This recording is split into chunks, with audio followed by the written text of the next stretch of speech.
June the 2nd. 2 Samuel 19:10b through 20:13. Meanwhile, there was much discussion and argument going on all across the nation. Why aren't we talking about bringing the king back? Yes. For he saved us from our enemies, the Philistines. And Absalom, whom we made our king instead, chased him out of the country.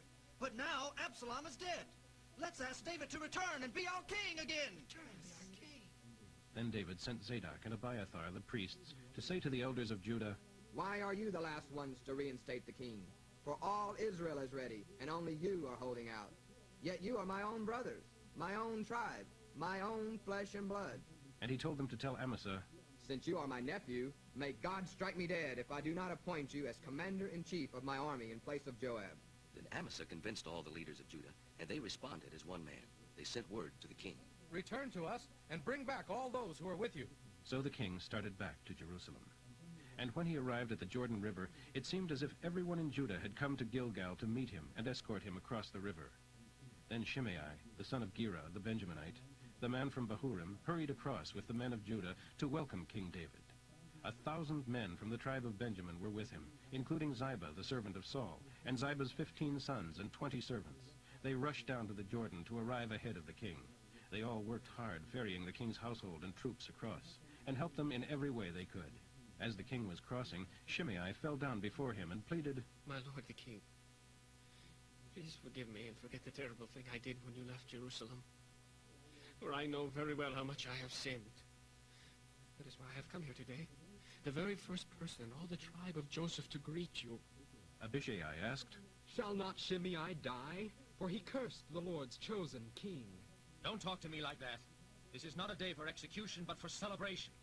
I am once more king of Israel." Then turning to Shimei, he vowed, "Your life is spared." Now Mephibosheth, Saul's grandson, arrived from Jerusalem to meet the king. He had not washed his feet or clothes, nor trimmed his beard since the day the king left Jerusalem. "Why didn't you come with me, Mephibosheth?" "My lord, O king, my servant Ziba deceived me. I told him, 'Saddle my donkey so that I can go with the king, for as you know, I am lame.' But Ziba has slandered me by saying that I refused to come. But I know that you are as an angel of God, so do what you think best. I and all my relatives could expect only death from you, but instead you have honored me among all those who eat at your own table. So how can I complain?" "All right. My decision is that you and Ziba will divide the land equally between you." "Give him all of it. I am content just to have you back again." Barzillai, who had fed the king and his army during their exile in Mahanaim, arrived from Rogelim to conduct the king across the river. He was very old now, about 80, and very wealthy. "Come across with me and live in Jerusalem. I will take care of you there." "No, I am far too old for that. I'm 80 years old today, and life has lost its excitement. Food and wine are no longer tasty, and entertainment is not much fun. I would only be a burden to my lord the king. Just to go across the river with you is all the honor I need. Then let me return again to die in my own city where my father and mother are buried. But here is Chimham. Let him go with you and receive whatever good things you want to give him." "Good. Chimham shall go with me, and I will do for him whatever I would have done for you." So all the people crossed the Jordan with the king. And after David had kissed and blessed Barzillai, he returned home. The king then went on to Gilgal, taking Chimham with him. And most of Judah and half of Israel were there to greet him. But the men of Israel complained to the king because only men from Judah had ferried him and his household across the Jordan. The men of Judah replied, "Why not? The king is one of our own tribe. Why should this make you angry? We have charged him nothing. He hasn't fed us or given us gifts." The others replied, "But there are 10 tribes in Israel, so we have 10 times as much right in the king as you do. Why didn't you invite the rest of us? And remember, we were the first to speak of bringing him back to be our king again." The argument continued back and forth, and the men of Judah were very rough in their replies. Then a hothead, whose name was Sheba, son of Bichri, a Benjaminite, blew a trumpet and yelled, "We want nothing to do with David. Come on, you men of Israel, let's get out of here. He's not our king." So all except Judah and Benjamin turned around and deserted David and followed Sheba. But the men of Judah stayed with their king, accompanying him from the Jordan to Jerusalem. When he arrived at his palace in Jerusalem, the king instructed that his 10 wives he had left to keep house should be placed in seclusion. Their needs were to be cared for, he said, but he would no longer sleep with them as his wives. So they remained in virtual widowhood until until their deaths. Then the king instructed Amasa to mobilize the army of Judah within 3 days and to report back at that time. So Amasa went out to notify the troops, but it took him longer than the 3 days he had been given. Then David said to Abishai, "That fellow Sheba is going to hurt us more than Absalom did. Quick, take my bodyguard and chase after him before he gets into a fortified city where we can't reach him." So Abishai and Joab set out after Sheba, with an elite guard from Joab's army and the king's own bodyguard. As they arrived at the great stone in Gibeon, they came face to face with Amasa. Joab was wearing his uniform with a dagger strapped to his side. As he stepped forward to greet Amasa, he stealthily slipped the dagger from its sheath. "I'm glad to see you, my brother," Joab said, and took him by the beard with his right hand as though to kiss him. Amasa didn't notice the dagger in his left hand, and Joab stabbed him in the stomach with it, so that his bowels gushed out onto the ground. He did not need to strike again, and he died there.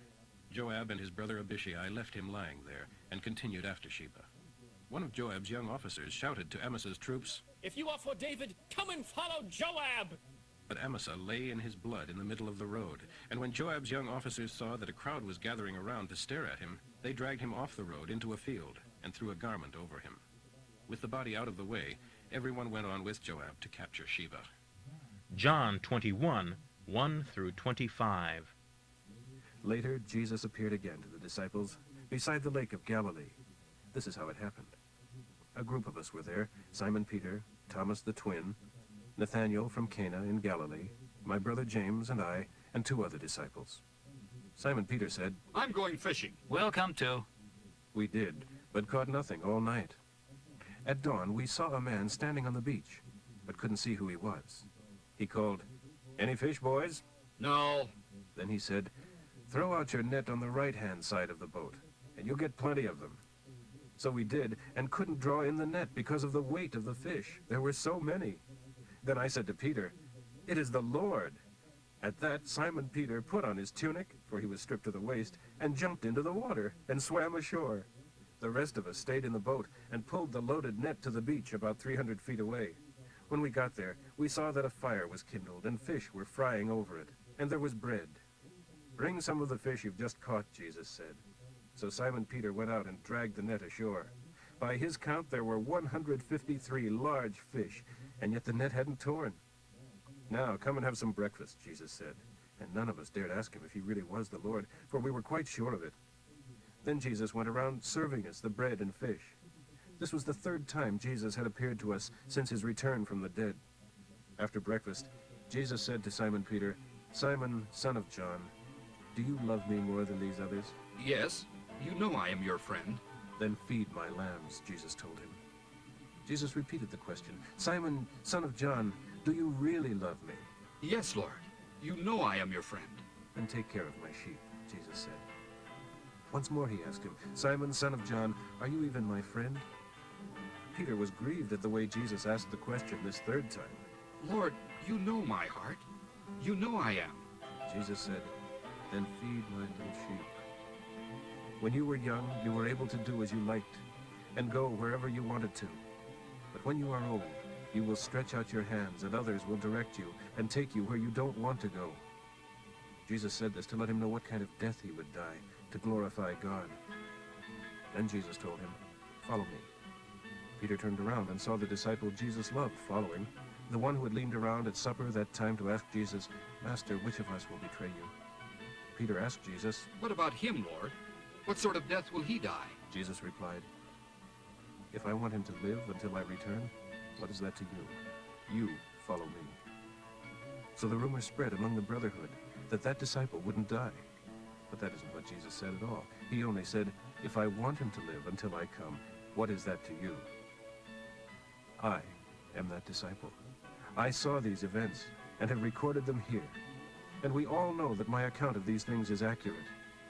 But I suppose that if all the other events in Jesus' life were written, the whole world could hardly contain the books.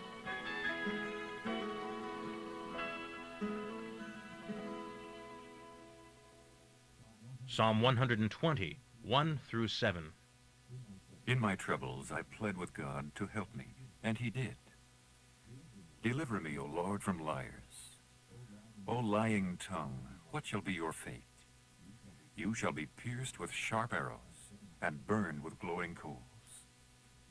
My troubles pile high among these haters of the Lord, these men of Meshach and Kedar. I am tired of being here among these men who hate peace.